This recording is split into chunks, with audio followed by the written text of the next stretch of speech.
Hey, thanks for being a part of the conversation. Let's do some pod crashing. Episode number 265 is with Miles Gray from the podcast The Good Thief. I'm doing great, Arrow. How are you doing? Man, I got to tell you, I love this podcast. I listen on iHeartRadio, and I've only had one episode, and I was kind of upset that I didn't have 2, 3, 4, 5, and 6. I guess I'm such a binge watcher that I want everything like right now. But I love how you are presenting this podcast.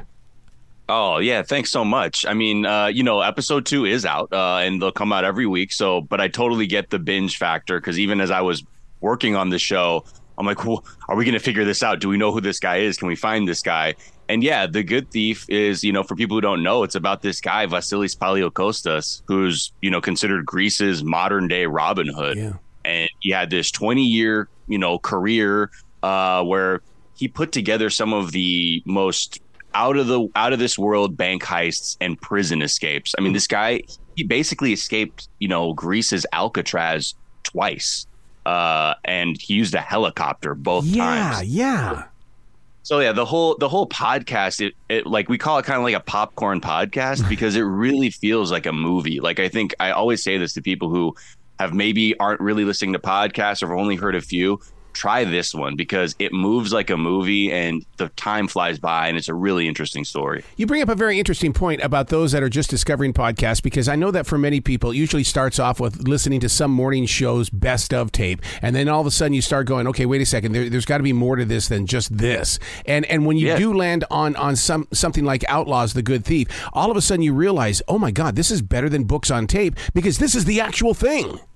Yeah, exactly. And plus, I think with books on tape, it's pretty normal. Like you're getting read a book, but with this, there's great sound design, great score. It feels like you're watching a Guy Ritchie movie, or kind of bank heist movie, and it moves really, really fast. And yeah, like I said, it's probably one of the most action-packed podcasts I've listened to. And making podcasts, I've heard a lot of podcasts. So I say that with the most seriousness. One of the things that you have on this is that you have a team, and and each team has a mission, and each team is bringing something back to that studio.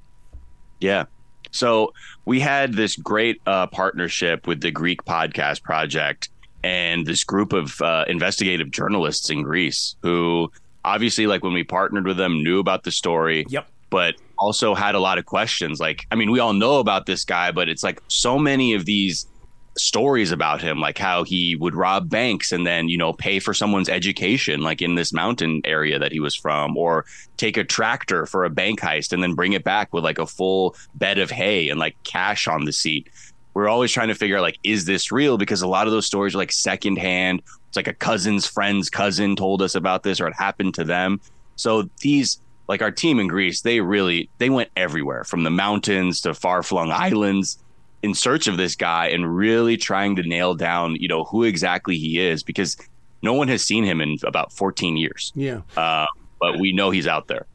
What's really interesting that I love about the story, and I think what kept drawing me to the story even closer and closer, was the fact that he and his group never injured anyone. That was so important to them. Yeah. Yeah. It's just that's kind of where we kind of wrestle with this idea of a good thief. What is a good thief, because, their philosophy as bank robbers, they kind of saw themselves as gentlemen robbers in a way. And whenever even if they, they get into kidnapping at a certain point, and even then they're giving their, the people that they're abducting, making sure they're comfortable. Here's a newspaper, here's some food. And these guys would always come back after being kidnapped from them, they're really nice guys. Yeah. They're really polite. I kind of see where they're coming from. And, living, I think, in a world today, times are really tough. And I think a lot of people, they look around and it just seems like things are getting harder and we're not making as much money as we could. And we see people making a lot more money at the top. And you begin to wonder, it's well, where's our piece? And I think that was a huge thing about Vassilis Palaikostas is he saw all this corruption in Greece. And he saw all the people he grew up with just suffering on that end. And that was, I guess, his attempt to sort of right the scales. Well, I mean, if he's been missing for 14 years, it's almost like why isn't he taking care of this generation, the 14 years and stuff? And you really do point that picture out. We don't even know if he's alive. Yeah, exactly. I mean, again, our team, and then, this is, it gets very interesting in the later episodes, so I'm not going to spoil anything. But, we find out that, someone spotted him in a cafe in this one town.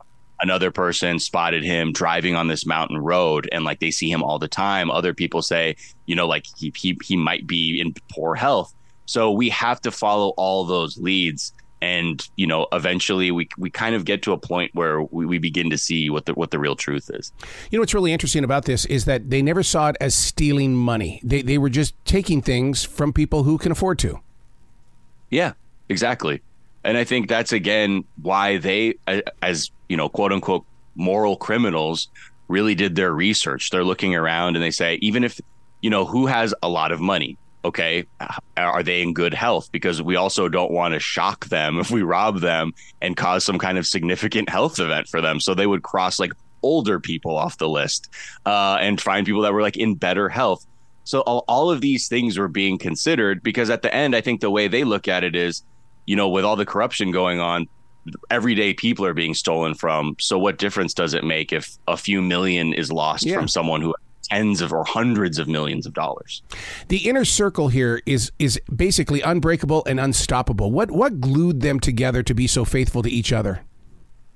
I think these guys, right, they come from this, they all have a really similar background. They all come from this mountainous region in Greece, where it's really underdeveloped. The Greek state has kind of forgot that these people live there, and life is really, really hard growing up there. And all these kids grow up, by campfires and, not having all of the modern amenities a lot of people did at the time that Vassilis was a child. And I think they have this really shared worldview and perspective, and also their perspective of how the Greek government was treating them. They were also sort of unified in this way of saying they don't care about us and our people, but we care about our people. So what can we do? Because at the end of the day, they do like a little bit of robbery. Let's not get that mixed up. Like, that is something they do enjoy. But at the same time, they said it can't be for nothing. We want to be able to help the people that are around us. So that's kind of like, I think, what really makes, that quote, thick as thieves, really, really apparent here. Can you imagine being a fly on the wall while they're planning for something? Because, I mean, it was so planned out. In the very first episode, when they go in there to rob, I mean, it is down to the seconds. Every second counts. Yeah. And I think, for them, they're also thrill seekers too. And you can hear as you listen to more as the series goes on, and we find out a little bit more about how they're planned. At times, they kind of like a little bit of a more dangerous heist, because it feels like they pulled something off a little bit more, commendable or memorable. So, yeah, I think all the planning, I think that all contributes to the fact that they were basically the most successful bank robbers in Greek history, and also the amount of times they busted out of prison. Why are we just finding out about this guy or basically this group here in the United States? I think it's like one of those things where every country has these kinds of stories. Like we have them here in the U.S., they have them. Pretty much every culture has this story about people who take from the rich or corrupt and want to redistribute that wealth to the people around them for their own betterment. And with this one, this was definitely something that if you were in Greece, you knew about, because it was all over the news and everybody was talking about this. And even friends of mine who are Greek American, I asked them, like, have you heard of this Vassilis Palaikostas? And like, oh yeah, that was like 20 years ago. So they've definitely heard it. And I think, like anything, it just takes a while sometimes for people to say, this is actually a really interesting story. And it sort of takes a place like iHeart to say, you know what, that is an interesting story. Let's pursue that. Let's find out about this. Let's put this in front of people. And yeah, here we are with the help of, all of our team in Greece and the folks here at iHeart and Kaleidoscope. Where along the line did you decide that we're going to break this up into chapters? Because I think that is such a perfect planning method, because you give me an opportunity to take another breath. I think that's the thing about podcasts, that the real challenge is, because we don't have video and VFX and things like that. You really have to think about how it sounds and how people take the information in, and really work with that in a way that feels natural. So by the end of it, they don't miss a thing, and they feel totally checked in with everything that's happening. You brought up video, because I won't do video. And I think that's because I'm a radio guy. And I just think that video takes away from the imagination. Are you believing that same thing? Yeah, I mean, as a podcaster, Yeah. I used to work in, excuse me, I used to work in physical production, doing video and things like that. And podcasting audio, it's just way more liberating. Excuse me. And I think that just, gives you way more freedom. And the human voice, honestly, I think is the most powerful thing, the most powerful communication tool more than anything visual. And because of that, yeah, I don't think video is necessarily a needed part. Yeah. Now, when it comes to your story sharing, because you've got a brilliant way of bringing us into the story, where did you learn that from? Because, I mean, if you haven't been trained by radio program directors or voiceover actors, where did it come from, this skill? I honestly, I don't know. I've had I've had all kinds of jobs throughout my life. I was a lobbyist working in politics for a number of years. Got over that, and I realized I wanted to be a comedian, so I did a lot of improv and writing and things like that.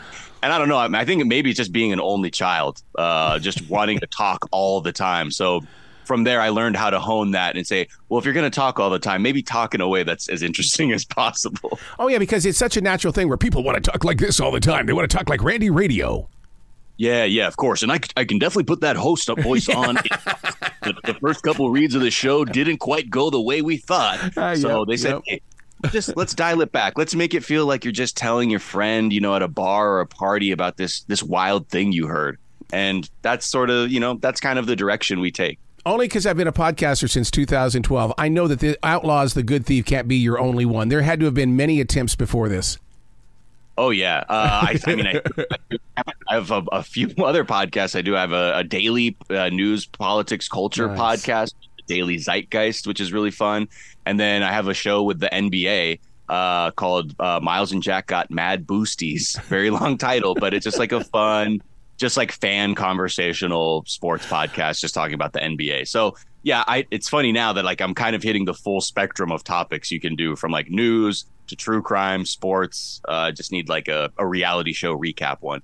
Well, it reminds me, because John Lennon has a new movie out right now with May Pang, and he really, they put focus in on how Whatever Gets You Through the Night, the song, and it came to him because he was watching a late night preacher. You and I, as podcasters, things hit us when we least expect it, and we run with it. How do you deal with that? You just like an idea that hits you or something? Oh my God, yes. Tell me that you are not because I listen to this podcast. You watch the world. I can hear it in the way that you share your words.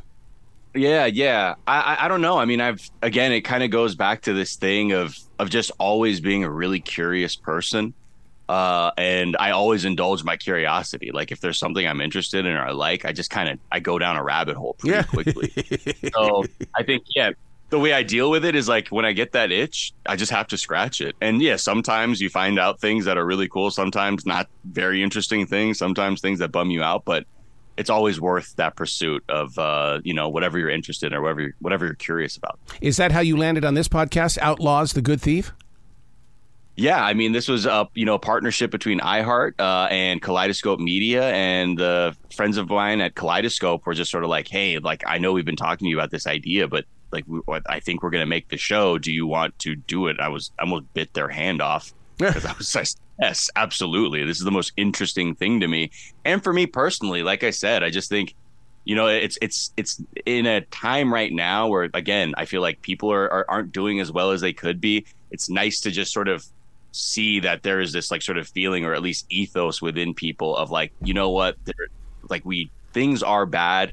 Things can be better. Now, I don't know if this is the best way to solve those things, but at the very least, it makes for a really entertaining, fun ride. Yeah, speaking of that, because that's how I listened to it, was riding in the car. And it helped me say, okay, well, if these guys who are bad, but they're not really bad, are doing good things for people, what am I doing in my own world where I could be doing some good as well? Absolutely. And I think that's what's really admirable. I mean, these guys are sort of almost, they're part bank robbers, part philosophers in that way, where it's like, we're not going to steal just to steal things. Like if we do it, we'll enrich ourselves, but we want to also help people around us. And if we're going to do it, we want to do it in the most ethical way. I think that's just a really, just a neat part of it. And yeah, like you said, it kind of does make you confront what you do in your own day to day. And you're like, how can I give back to my community? I don't need to rob a bank and do that, but maybe I can volunteer. Maybe I can just see what groups are out there in my community and help out and just connect with each other.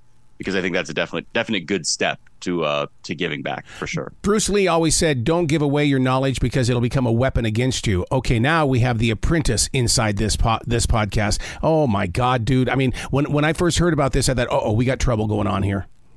Yeah. And again, like that apprentice, who starts off as just kind of like this kid ends up becoming Greece's biggest bank robber. Yeah. And he's a guy who also, when he had a bit of curiosity, he went after it. And whether that was finding out who the most corrupt officials were in Greece or just learning the layout of a prison so he can escape twice, he does it. And I think, that like laser focus pays off definitely for us as we listen to all these different hijinks they pull off.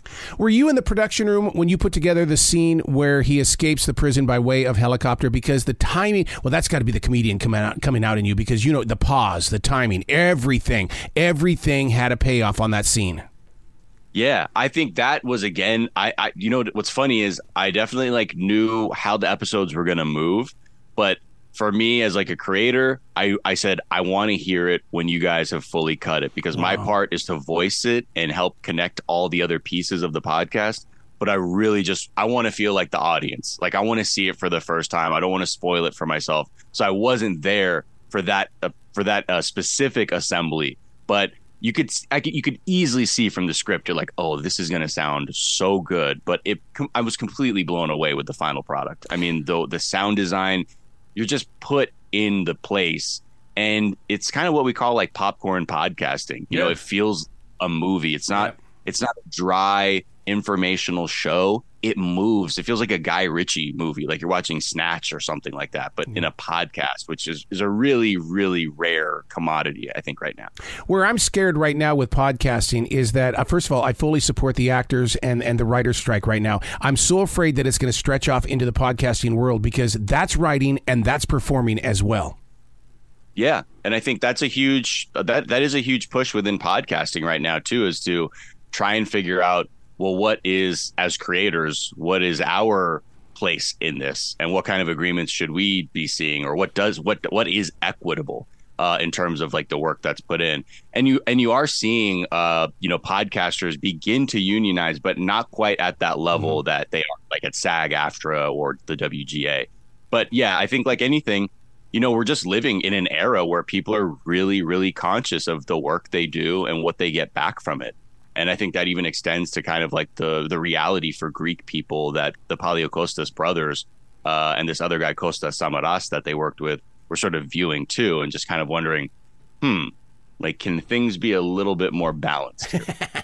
Do you really want to find him? I mean, because inside my heart, I'm going, please don't find him. I want it to be like the Sasquatch. Exactly right. Yeah, you want to see like a weird grainy 8mm film of him walking around the Acropolis or something. Like, is that him? Or is that a guy in a suit? But yeah, we chased down, and I'm not joking, nearly every single lead that we got from people saying they saw him here, or my friend saw him there. We really go and try and find, and I'm not going to spoil anything, and I won't say whether or not I feel good or bad about finding him or not finding him, but it does make for a really satisfying ending.